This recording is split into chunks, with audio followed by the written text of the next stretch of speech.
মানে আপনার প্রতিষ্ঠান কি দুনিয়াতে সবচেয়ে বেস্ট? রমজানের রাতগুলোতে মুসলমানদের ঈমানী অবস্থা। আপনি নামাজে হাত তুলছেন? আপনি বললেন আমি আহলে হাদিস থেকে। ভাই আপনি পালাচ্ছেন কেন? দাঁড়ান, আপনি পেছনে পালাচ্ছেন কেন? আসসালামু আলাইকুম, আমার নাম নোমানুল্লাহ। আমি পারফিউমের ব্যবসা করি এবং আলমাদিনা ইসলামিক রিসার্চ সেন্টারের একজন ছাত্র। আমার প্রশ্ন হল, রমজানের রাতগুলোতে মুসলমানদের ঈমানী অবস্থা সাধারণত বৃদ্ধি পায়।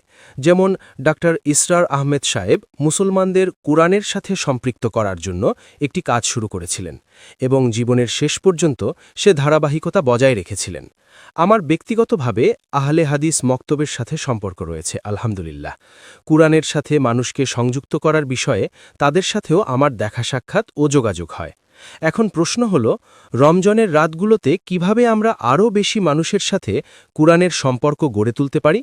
যেমন তানজিমে ইসলামী রমজানের রাতগুলোতে বিশেষ কর্মসূচির মাধ্যমে একটি সুন্দর উদ্যোগ গ্রহণ করে থাকে। তাহলে বিভিন্ন চিন্তাধারার মানুষদের জন্য রমজানুল মুবারকে সংক্ষিপ্ত তাফসির বা কুরআন ব্যাখ্যার ধারাবাহিক আয়োজন কিভাবে কার্যকরভাবে শুরু ও পরিচালনা করা যেতে পারে, যেমনটি ডক্টর ইসরার আহমেদ শুরু করেছিলেন? ভাই প্রশ্ন করুন, আপনার প্রশ্নটা কি? আমার প্রশ্ন হল, মানুষ অধিকাংশ সময় শুধু তিলাওয়াতের দিকেই মনোযোগ দেয়। তাহলে আমরা কিভাবে মুসলমানদেরকে কোরআন বোঝা ও আমলের সাথে সম্পৃক্ত করতে পারি? আমরা নিজেরাও একজন দায়ী হতে চাই। আমাদের জন্য সহজ ও কার্যকর কোনো দিক নির্দেশনা দিন, যাতে আমরা ফিল্ডেও কাজ করতে পারি এবং মাদ্রাসাতেও কার্যক্রম পরিচালনা করতে পারি। জাযাকাল্লাহ খায়ের। ভাই সাহেব বললেন যে কোন পদ্ধতিতে আমরা মুসলমানকে কোরআনের সাথে জুড়তে পারি রমজানে তেলাওয়াতের জন্য।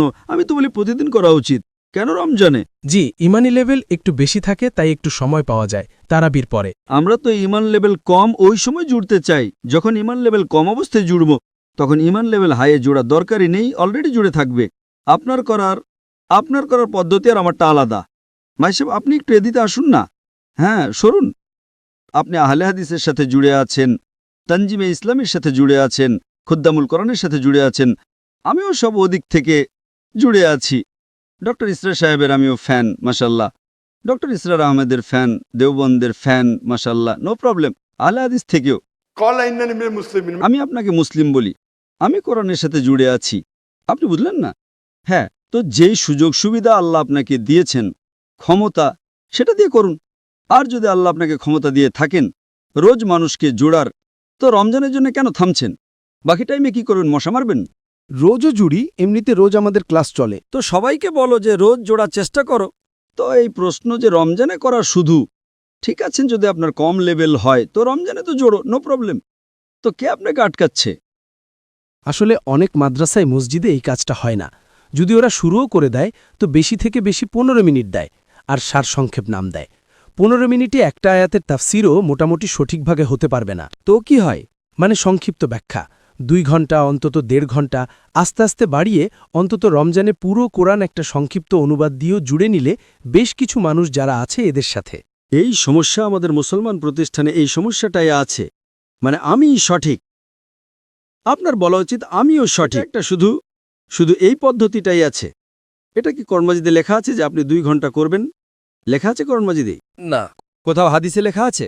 কেন আপনি জবরদস্তি করছেন যে আমি যা করি সব মানুষ তাই করবে? মানে আপনার প্রতিষ্ঠান কি দুনিয়াতে সবচেয়ে বেস্ট?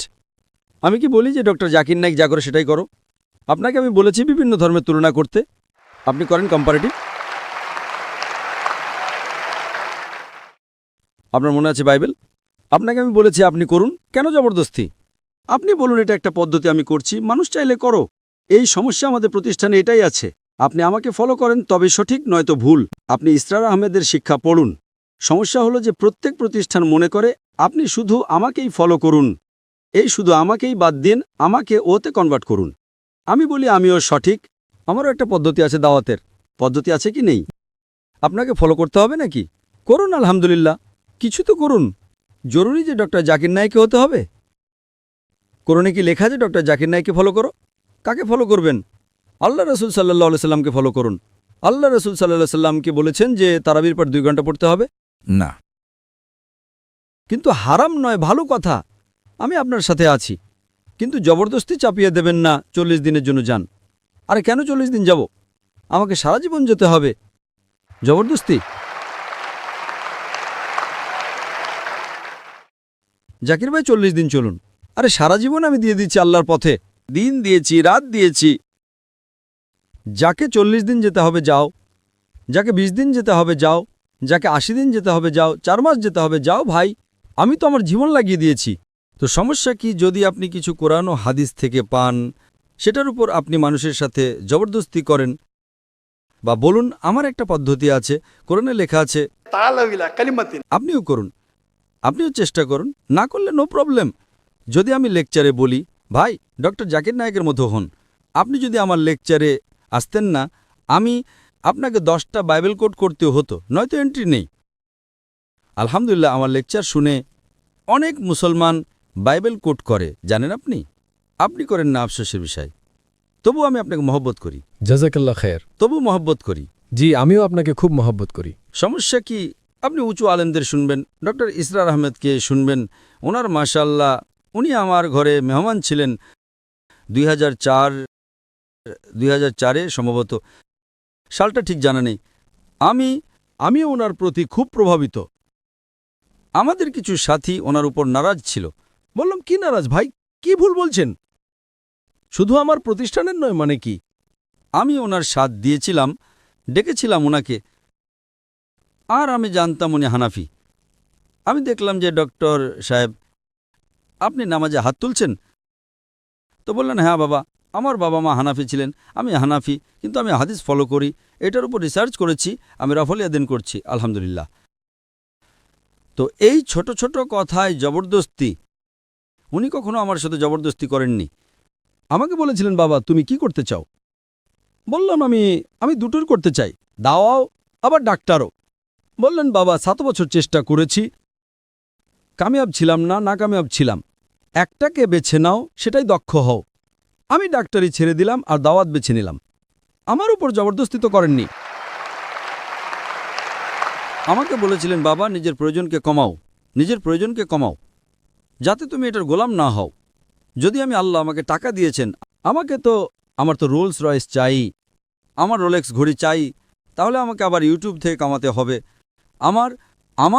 আমার খরচ আমার মাসে মাত্র $500। কত? $500 যথেষ্ট আমি আর আমার স্ত্রী থাকার জন্য, মাসে $500। ওই বাকি খরচ আমি দাওয়াতি কাজে, আমি প্লেনে যাই ইকোনমি ক্লাসে, আমার টাকায় যাই, $500। ওই দাওয়াতি খরচ বেশি, আমার ইউটিউব থেকে কামানোর দরকারই নেই। আল্লাহ তাআলা আমার ঝুলিতে ঢালছেন, কোটি কোটি রুপি ঢালছেন মাসে, কোটি কোটি। সমস্যাটাই কি? দিয়ে আমাকে টেস্ট করছেন। তো আমি চাই যে মরার আগে আমি আমার বাচ্চাদেরকে বিলিয়ে দেওয়ার বদলে আমি আল্লাহর পথে দিয়ে দেই।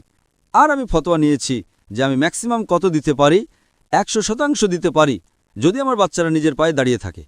তো ইনশাআল্লাহ প্ল্যান আছে যে আমি 100%ই আল্লাহর পথে দিয়ে দেব। আমার বাচ্চাদেরকে বাবা বানিয়ে দিয়েছেন, অধিকাংশ আল্লাহর পথে, মেজরিটি। আমি আপনার সাথে জবরদস্তি করি, আপনিও দিন 51%। কি বলবেন আপনি? যতটুকুই সামর্থ্য হবে আমি তো বলবো, না কম। আমার ছেলের আমি বলছি না কত, 51% আপনি দিন। আমার অনুরোধ, ভাই আগে ধনী লোকরা তো দাও, আমি বলি ফরজ নয়। সমস্যা হলো যে আমিই সঠিক, এই আমার পদ্ধতিটাই সঠিক, যে রমজানের পর 2 ঘন্টা তাফসির করতেই হবে। যদি কোরআনে লেখা থাকে তো করব ভাই। আরে কাকে দোয়া করতে হবে জবরদস্তি? আপনি করুন, ভালো কথা। আমি ডক্টর সাহেবের সাথে আছি, উনি কখনো জবরদস্তি করেননি এটা নিয়ে। উনি জবরদস্তি করেছিলেন? করেননি। আপনি কখনো লেকচারে শুনেছেন, আরে বাকি মাদ্রাসারা করছে না, আমি সঠিক করছি? শুনেছেন কখনো ইসরার আহমেদকে? আপনারা ডক্টর ইসরার আহমেদকে ফলো করছেন, ওনাকে বদনাম করছেন। কেন বদনাম করছি না? বোঝানোর জন্য। আমার হিসেবে তো বদনাম করছেন ভাই। না না, আমিও ওনার স্টুডেন্ট। না এমন না। আরে ভাই, আমিও কোরআন নিয়েই করছি। আমি লেকচার, আমার ছেলে আজকে লেকচার দিল, কোরআন মজিদকে বুঝে পড়ো। এটা ডক্টর সাহেবের বিষয় ছিল কি ছিল না? জি জি উনি প্রতিষ্ঠান কায়েম করেছেন কি করেননি? জি। উনি আরবি ভাষা বাইরে থেকে নিজে শিখেছেন, তাই না? কোনো দারুল উলুমে যাননি তো। আমরা চেষ্টা করেছি আমাদের 3 বাচ্চাকে যেন ছোটবেলা থেকে আরবি শেখায় আর ইংরেজি, দুটোই। আমি জানি না বাচ্চাকে শিখিয়েছেন কিনা। ওরা উর্দুতে দক্ষতা রাখে না, ওদের দক্ষতা হলো আরবি আর ইংরেজি। আমারও বেশটা আরবিতে করুক, আরবি বিশুদ্ধ ওদের। আমি জোর জবরদস্তি করব যে আপনিও করুন ভাই। আমি বলি উদাহরণ তৈরি করুন। আমাদের ফতোয়া হওয়া উচিত আমিও সঠিক, আমিই সঠিক না, এটা বের করে দিন আপনাদের মগজ থেকে যে আমিই সঠিক।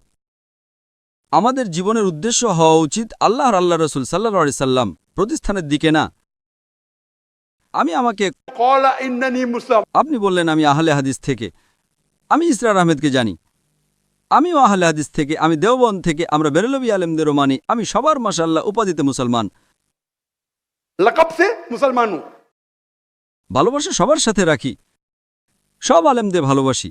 যদি আল্লাহ এবং আল্লাহ রাসূল সাল্লাল্লাহু আলাইহি সাল্লামের রাস্তায় ধ্যান মতভেদও যদি থাকে তারপরও ভালোবাসি, কারণ কোরআনের আয়াত আছে এই আমিই সঠিক, এমনই করো। কেন এমন? এটা পাকিস্তানে খুব বেশি, হিন্দুস্তানেও আছে, পাকিস্তানে বেশি। আপনারা একটু সরুন, কোরআন পড়ুন। যদি আপনারা কোরআন অনুবাদ সহ পড়েন, অনুবাদে লেখা আছে, এটা অনুবাদে কি লেখা আছে? সূরা ফুসিলাতে সূরা নম্বর 41 আয়াত নম্বর 34, যদি তোমার শত্রুরা তোমার সাথে কিছু খারাপ করে, মন্দ করে, তার বদলা ভালো দিয়ে দিন, যাতে ওই শত্রু তোমার বন্ধু হয়ে যায়। ঠিক কি না? আপনার ভাগ্য, আপনার কতজন শত্রু আপনার বন্ধু হয়েছে? আপনার তো শত্রুই নেই, তাই না? না না, আছে, অনেক শত্রু আছে। ইনশাআল্লাহ আল্লাহর কাছে দোয়া করি আমাদের সবাইকে হেদায়েত দিন, আর আমরা যেন আল্লাহর কিতাবের উপর আমল করি, আল্লাহ রাসূলের হাদিসের উপর আমল করি, আর ইনশাআল্লাহ আল্লাহ আমাদের সবাইকে ইনশাআল্লাহ জান্নাতে একত্রিত করুন। वाखिर दावाना अल्हम्दुलिल्लाहि रब्बिल आलमीन।